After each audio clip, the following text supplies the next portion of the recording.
Live from the mist-enshrouded mountaintop fortress that is X and Y Communications headquarters, you're listening to the world-famous Mountaintop Podcast. And now, here's your host, Scott McKay. All right, gentlemen, welcome to yet another episode of the world-famous Mountaintop Podcast. As always, I am your host. My name is Scott McKay from X and Y Communications. You can find me on X, on Truth Social, on TikTok, and on YouTube at Scott McKay. And you can find me on Threads and on Instagram at Real Scott McKay, but avoid Threads. It's terrible, guys. The Mountaintop Podcast website is mountaintoppodcast.com, and the Facebook group, as always, is the Mountaintop Summit on Facebook. And guys, you need to join us there. We are a group of men who are getting better with women, and we want to see you there. Our guest today is a first-time guest on this podcast, although I remember distinctly interviewing him. Man, it goes back probably a decade and a half. He is a psychotherapist and a counselor for men from Phoenix, Arizona. And the topic today is signs you are settling. Jason Fierstein from Phoenix, Arizona. Welcome, man. Well, thanks, Scott. Thanks for having me today. Yeah, we're going to have a spirited conversation on this particular subject, of course. I got to tell you, Jason, I have a mantra: never, ever settle. My attitude is almost like that of Winston Churchill during World War II. Never, ever, ever, ever, ever settle.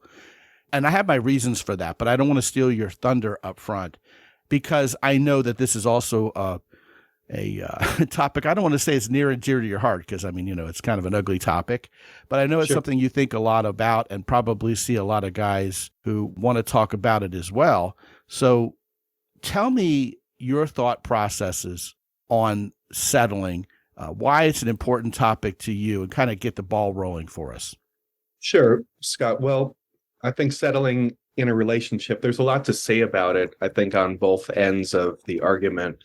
I work with a lot. I work primarily with men, and mostly with men in relationships or, in whatever version, either in a relationship or looking for one, and meaning daters. And so when I work with these daters, and we talk a lot about the process, which includes the idea of settling in a relationship. And so a lot of what's talked about is based on patterns of relationships that people have gotten into where they have settled and later problems have crept up and they haven't known either how to extract themselves out of a bad relationship, or they will recreate these patterns in successive relationships and not really know what it is that's driving them to do that. So sometimes these guys will come in to try to break these patterns or, develop some awareness about how they keep settling with people that are not right for them or relationships that are not right for them. Yeah, you're saying a lot there. It's kind of like settling is as settling does. And once a guy starts settling for the wrong kind of girlfriend, or worse, the wrong kind of wife, if he actually marries her, God forbid, then what happens is he's sort of setting a tone for how his relationships are going to go. Jason, do you believe that has to do with a mindset that says, well, the kind of women I really want, they're reserved for some other guy. I'm never going to be able to get the kind of woman I want. So, I would be foolish to even try. People might even make fun of me saying, yeah, you think you can get her? Good luck with that. You need to stay within your league or, not try to punch above your weight or something like that. There are a million different cliches for either settling or doing better than society says you should. So what's the psychology surrounding a guy who habitually settles like that? Yeah, I think there's two different types of arguments. One, when you're talking about, punching above your weight class or trying to be with somebody, that might be, quote, out of your league. I guess I tend to wonder, what are the factors, that are helping you look for someone? Are you looking for someone with status or beauty or things that are, quote, in another league? So are those the things that are going to be sustainable in a long-term relationship? I don't know about that. I think that when we talk about settling, I think fear is a big driver. And I think low self-esteem or feelings of inadequacy or inferiority, which a lot of guys deal with, that have been unresolved from growing up or from their teenage years. Those are the kind of things that drive the fear and drive, the lack of risk taking, and the lack of putting themselves out there to take a risk and meet the type of partners that they could really see themselves with. So they settle because they think that they're not good enough, or they think that they're not going to find the right type of partner or a relationship. Or maybe they have come from a family background where their parents had a certain dysfunctional model of a relationship. So they believe that, well, this is, the only thing that I can create for myself. So they don't know better. So in any of those type of things could help to fuel a mindset about holding themselves back or not going after what it is that they want. To foment that or exacerbate it, when you do get into a relationship and that becomes reality for you, it kind of reinforces that mindset. So, and it crystallizes it. So going forward, it becomes harder to break out of that, if that makes sense. Yeah, it becomes a habit, doesn't it? It can. Yeah. And the more reinforcement, the harder it is to break out of it. Yeah, we've talked about on this show before the idea that self-esteem is difficult. I mean, it's really hard because we live with all our junk. The miracle of selfhood dictates that we know all about ourselves, our most prurient thoughts, our most decadent and naughty thoughts, and all the things we like to do and the things we have done and all the mistakes we've made. And it's easy to pronounce judgment on ourselves because, man, we're so familiar with all our foibles and flaws.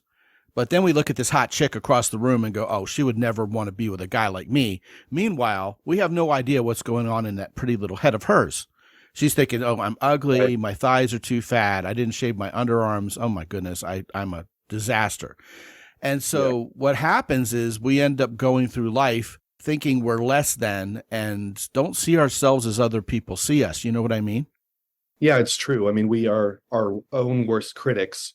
And a lot of that type of thinking just becomes, barriers or fences to getting what it is that we want, whether it's in a relationship realm or professional realm or just in any personal realm. So those fences are ones that we construct, essentially.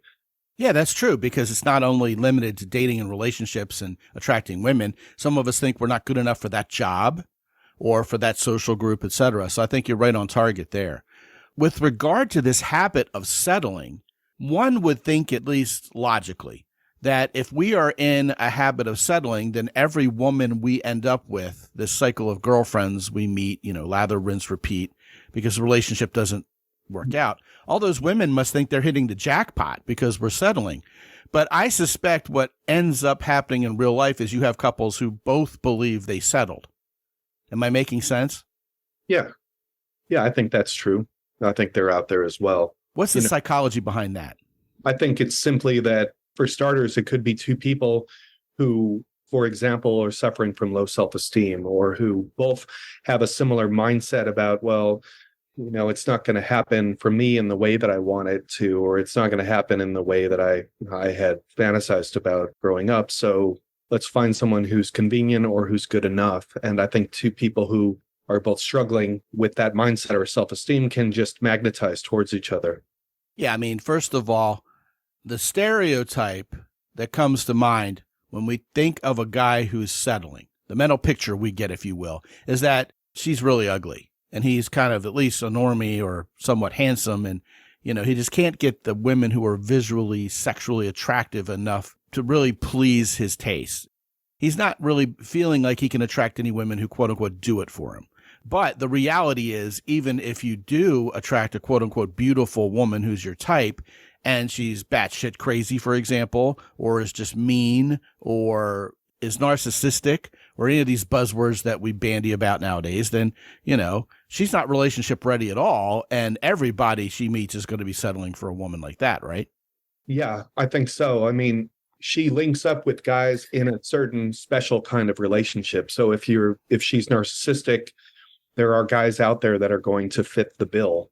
You have to know that that's a thing. And a lot of times guys won't know that's a thing unless they have been exposed to that previously in another relationship. I think that the vocabulary and language of mental health has become greater now with social media and people talking about it online, especially since the pandemic. So I think those terms are out there a lot more so than they were maybe 10 years ago. So it's good that people are starting to see that, oh, these are signs I need to look for in a potential partner. And hopefully you're looking for a partner not just with those attributes like, physique and attractiveness and things that are important, but they're not everything.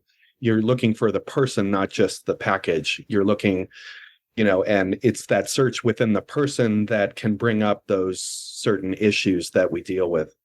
Well, you're kind of alluding to a point that is a darn good one. And that's if a person is extremely selfish or a narcissist and they found this person who's infinitely optimistic and generous and will do their bidding, well, they haven't settled. I mean, they're perfectly happy. It's the other poor bastard whose life is going to be terrible for having invited her into it. You know what I mean? That's a thing. Yeah, I do work with that configuration a lot with guys who come in who are with a narcissist or someone else with a personality disorder.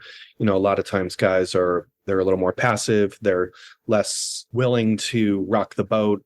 And it's that kind of personality that narcissists get attracted to. So they link up pretty well and they can stay together for some time. The narcissist typically gets all of what they need and want out of a relationship, whereas the other person in the relationship doesn't. They have to subjugate themselves and their own needs, like people pleasers or nice guys even, or just guys who avoid conflict in general, which are many. Well, yeah, you brought up the magic phrase that I was about to throw on the table, Mr. Nice Guy. It seems to me, Jason, Mr. Nice Guy always ends up settling. Most of the time, I would say, most of the time that's true. Nice guys or people pleasers tend to subjugate their own needs because they're playing a role to be wanted or needed or desired, and they're willing to, bend over backwards to meet the needs of their partner or really anybody else. So it's more of a role rather than bringing their authentic self. If that makes sense. What would you say to a guy who said, well, at least I've got a girlfriend. She may not be perfect. She may not be who I really want, but lots of people out there are absolutely alone, and there's a pandemic of loneliness. So, all things considered, the ledger's in my favor, so I shouldn't complain. That's fear-based thinking. And if someone were to say that to me in therapy, I would give them the feedback that I believe that they would be rationalizing their situation.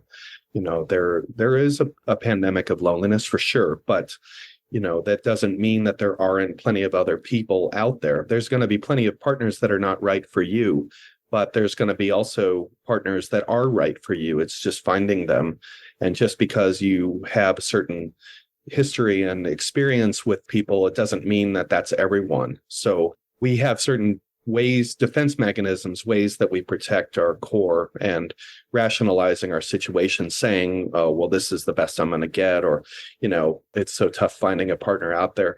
I'm not saying that it's not. I talk with a lot of daters and people coming out of a relationship that want to get back into one, that it is hard. The dating apps are tired and old, and people have kind of cycled through all the potential partners several times over. And I think that there is a fatigue aspect to it. And I think there is some reality to the fact that it is hard to meet people, quality people. But I still believe optimistically that they're out there. It's just, how are you looking? What is your guidance system? Well, yeah, you're talking about the idea of saying, well, at least I'm not alone, being fear-based. And we talk about that a lot on this show, that whole idea. It's a poverty mentality. It's the it's the battle cry of someone who's expecting to settle. And the irony of this whole story, based on what you just shared, Jason, which was a very good insight, by the way, is that, if you're with someone who's not right for you, or who you're not attracted to, it doesn't mean that person is all wrong or unattractive. It may be that you're holding that person back. You're holding that woman back from finding a guy who would appreciate her a lot more than you would, because he likes that body type. He likes that personality. His values, et cetera, are more in alignment with her than yours are. So what's going on is you're actually withholding true relational happiness from someone you're settling for, all because of our insecurity or our unwillingness to risk being with someone who would fit better with us not only because they look better to us, but they're nicer to us. We get along with them better. We get each other mentally, which is a huge thing. Our values align, et cetera, et cetera. I've seen that happen. I've seen people who are perfectly attractive go out with each other, but they're not each other's type and they don't get along and it's miserable and they're settling. Meanwhile, the breakup happens and someone finds them who just adores them and life is wonderful forever and ever. Amen. So this idea that we believe we're destined to settle is really insidious because it really keeps us from finding the person who we're supposed to be with. And here's the question I have for you, Jason, based on that. Would you agree that it's actually easier to find someone and have them agree to go out with you if they're better suited to you? And the woman feels chosen by you, if you'll pardon the passive voice, because even visually she's your type more. Wouldn't that woman feel safer and more comfortable with you, and therefore wouldn't that psychological state portend a much happier, longer lasting relationship? I mean, I know I'm loading the question, and you can feel free to disagree, but what about all that? What I think I hear you saying is there's a reciprocal interest if a woman is also choosing you rather than you're just chasing them. Is that right? Well, I think women love to be chosen.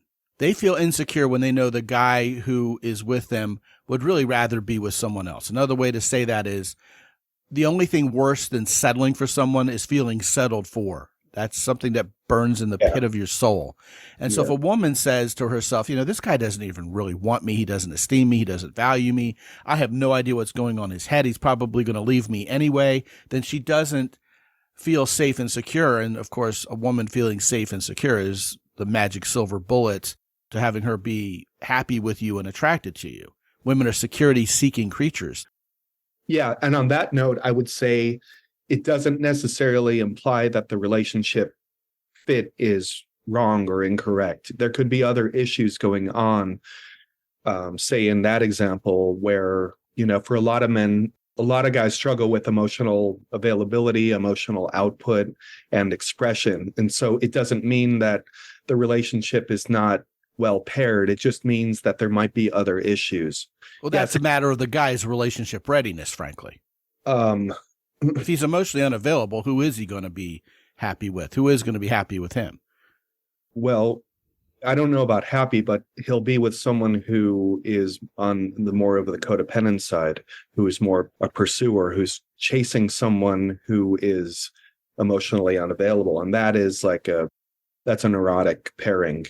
That's quite common for someone to, if you're a male who's emotionally unavailable, it's super common, especially in our culture, to pair up with someone who has got a more of a codependent lean, who is going to chase you and try to crack you open. Does that make sense? Yeah, it makes sense. And now we have an elephant in the room that we've got to discuss. Yeah. All this is leading to the magic question: is a dysfunctional relationship necessarily settling, and vice versa? Are they synonymous? No, not necessarily. I think now that's an interesting take, and I want to hear you flesh that one out.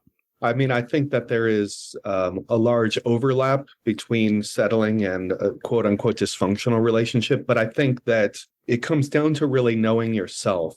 And if you really know yourself and you know what you can deal with in a relationship and what you can't, I think that's the difference between having someone settle and being in a relationship, because every relationship has its issues. It has its flaws or idiosyncrasies, what have you.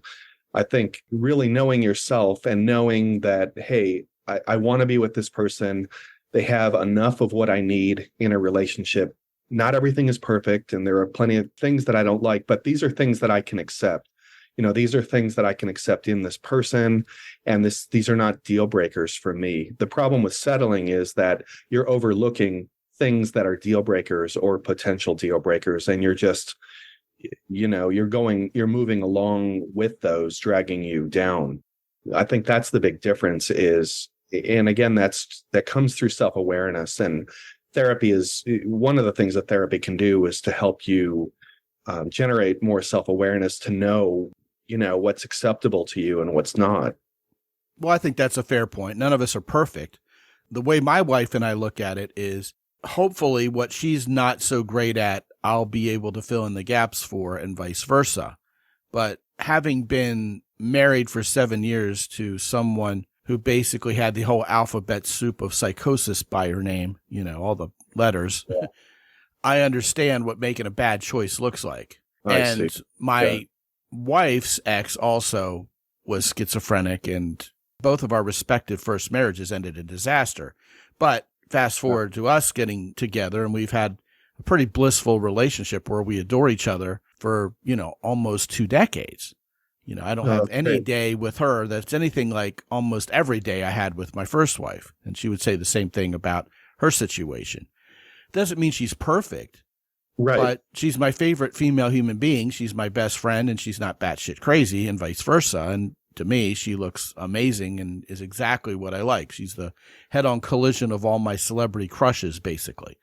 Oh. So I don't know if we're unicorns and we got off easy, but I do think it's an interesting take to somehow balance this idea of expected perfection, and the stereotype there is the woman who shows up for a date in New York City with a checklist of 200 boxes and starts interrogating the poor guy across the table on their first date. And if he, has one box that isn't checked, you are the weakest link. Goodbye, and that sort of dating mindset versus someone who said, well, I can't get who I really want, so at least this chick can fog a mirror. Yeah, there has to be a balance. And it seems like you've just demonstrated one of the first signs of settling with what you just talked about. And now it seems like we're on that core topic that lended a title to this particular podcast. And, I think in stealth mode, we have been talking about signs you're settling. But go ahead and rattle off a few more, Jason. What are the signs? What are the warning signs that we're somewhere beyond having reasonable expectations for a relationship and, we're off into settling land? Sure. So I think signs of settling, what comes to mind for me are things like you're constantly questioning the relationship. You've got 1 foot in and 1 foot out. A lot of times guys that come in to see me are doing that. They're just kind of fence straddlers. They're not fully committed for one reason or another, but that can be settling. They've got a grass is greener mentality, so they're always looking at other women or imagining that they're with other women or in other relationships. They're not settled or happy with the person. They don't communicate with their partner. They don't talk about the issues that are problematic for them. They don't take those risks, or they're, like I said earlier, they're avoidant of conflict. So what you're implying there is fear. A lot of fear is a generator for a lot of this. Yeah. That's afraid to make a move, because they think that something's going to happen, which typically may not happen. It's the fear can produce irrational beliefs and thoughts that may or may not be true. It's just the fantasies we're driving. So we don't really know. We get, it's kind of like erecting our own prison, and we're keeping the key, Yeah, exactly. I've talked before about that idea of having our nose pressed against the glass, looking at greener pastures. One of the ironies of the whole settling scenario in my mind, Jason, is that a woman may know you're settling for her, but she's lonely and she doesn't want to die alone, and she has this fear-based mentality. So she exhorts the guy to look beyond the outside and look at my heart and fall in love with me from my brain, et cetera, et cetera. But as soon as they actually do get married, she wants to be the most beautiful woman in the world and have him look at her a certain way. And if he notices another chick at the shopping mall, he gets a rolling pin upside his head. So the reality is still fed by the expectation that at least you're going to respect me and love me, even when the desperation mode basically used other words during the alleged courtship process to get this guy to walk down the aisle. That's all dangerous, isn't it? Probably. I mean, the way you're describing it, it sounds like that. Sounds like hell the way I'm describing it. Yeah, it sounds like it's a prototype for settling. I mean, that sounds like there's at least some passivity on the guy's part, and, an inability to say, look, we've had a good time dating, but this isn't for me. This needs to end. I need to, this is just not working. We're not a fit because he's just too much of a Mr. Nice Guy to admit that. And he capitulates. He appeases her. Probably. Yeah. Or he's too scared to say, or doesn't know himself, doesn't know his own needs and wants. And, is just willing to go with the flow because it's available, and rather than take a stand and say, look, I need I need something different. I need something better. Yeah, you made a wonderful point a few minutes ago that bears a little more elaboration. A lot of guys just don't have any self-awareness. And, most of what we're talking about here is not gender specific. I mean, there are women who can have faults in these areas as well and blind spots.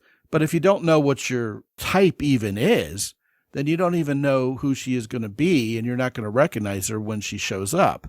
And that sounds a little Pollyanna-ish, like a Disney princess tale. But I do think that the more people we date and the clearer we are on what our type is and who we're going to get along with, the greater the likelihood we are going to recognize her when she shows up. And yet a lot of people do lack this self-awareness. And one of the ways you anchored that thought was by bringing up deal breakers. And I think it's a wonderful exercise to sit down and write down those things that you just aren't going to settle for, that you aren't going to abide. And you may also write down a list of traits that you're looking for that you believe you're going to get along with, that are attractive to you, et cetera, et cetera.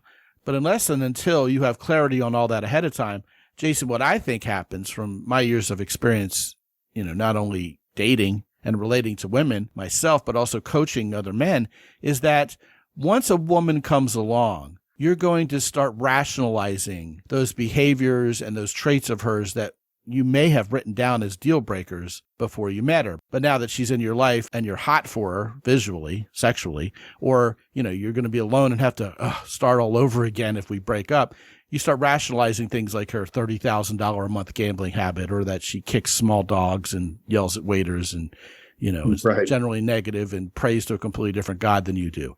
So, yeah, I think there's something to this exercise of writing down your deal breakers ahead of time and remembering later on, if you meet a woman who, is, I'm not going to say guilty or commits one of these deal breakers, but exhibits one of these deal breakers, you're only lying to yourself if you settle for her. Is that fair? Yeah, I think that's fair. And I do think that an exercise like that is valuable so that you can get more in touch with and see on paper what are those things that are deal breakers, because you may not even know. You may not have ever been tasked with figuring that out. You may have just been going from relationship to relationship and not really knowing, just being kind of going with the wind. And so I think that is helpful in developing self-awareness. There's also a lot of unconscious factors and drivers that come from our early childhood and from seeing our own parents and their dysfunctionality in marriage and relationships. So there may be also a subset of deal breakers that you may or may not be aware of as well. So that's a whole nother list.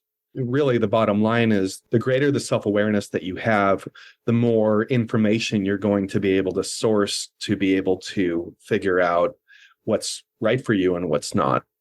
Let me offer a more visceral sign that you're settling. And I would love to hear your take on this. I believe, based on experience and what I've heard from other guys and what I've seen even out there among other couples, that there's this undercurrent of frustration or even anger that's leveled towards our significant other when we've settled for her. And that can either be a constant undercurrent where you're just easily angered or exhibiting constant frustration, or an event can trigger it. And the kind of event I'm talking about is you just rubbed one out to porn and you saw these other, schlubs banging a chick that's exactly your type.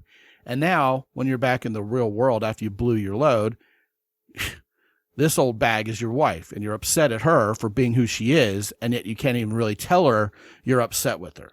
Or you go out to a shopping mall or out to eat. What man hangs around a shopping mall, right? So that's probably a bad example.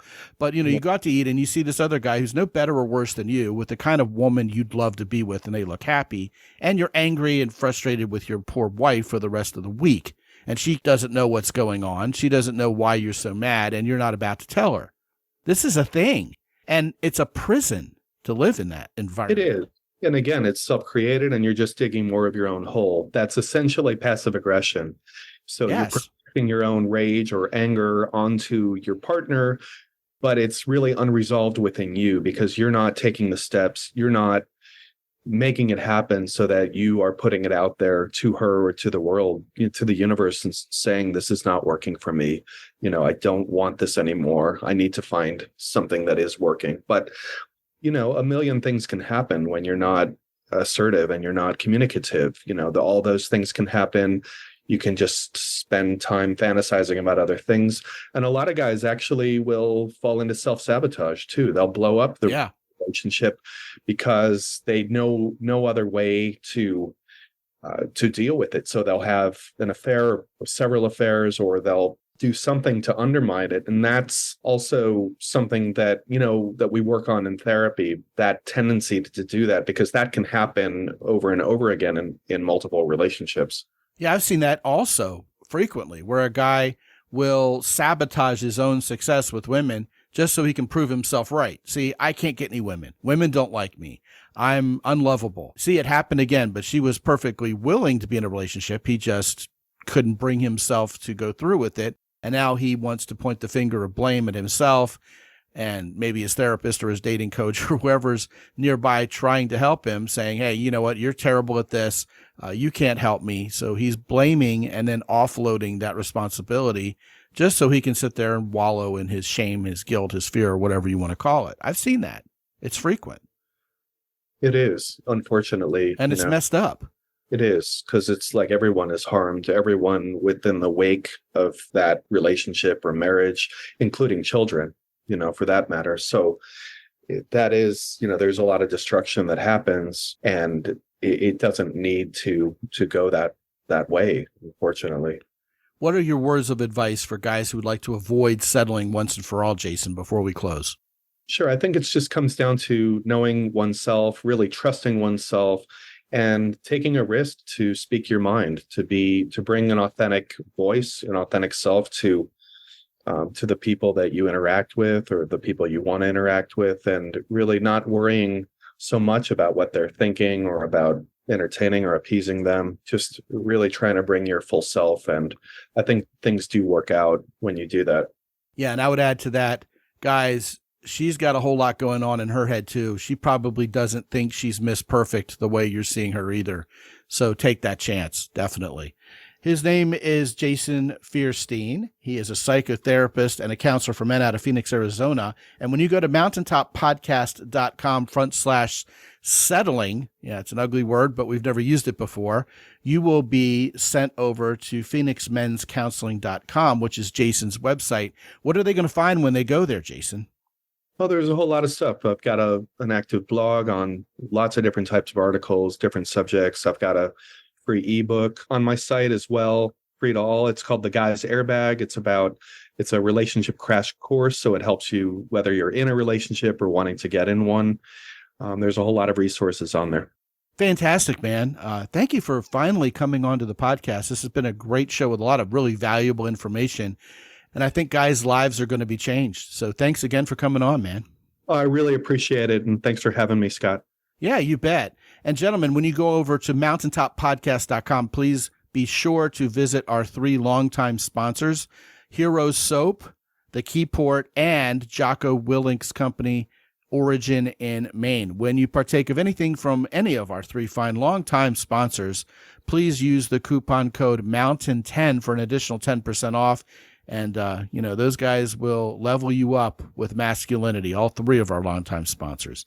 Gentlemen, some of you still have not talked to me on the phone. Get on my calendar, 25 to 30 minutes. We can talk about where you are right now with your relationships with women, or you can give your feedback on the show, maybe suggest guests or topics we should cover. And if it makes sense to put together a plan of action to level up your dating life and your success with women so you don't settle anymore, hey, we can do that too.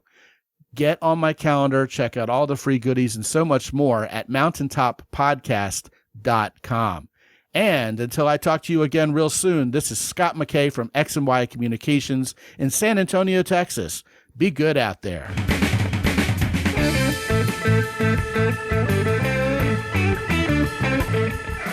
The Mountaintop Podcast is produced by X&Y Communications. All rights reserved worldwide. Be sure to visit www.mountaintoppodcast.com for show notes And while you're there, sign up for the free X and Y Communications newsletter for men. This is Ed Roy Odom speaking for the Mountaintop Podcast.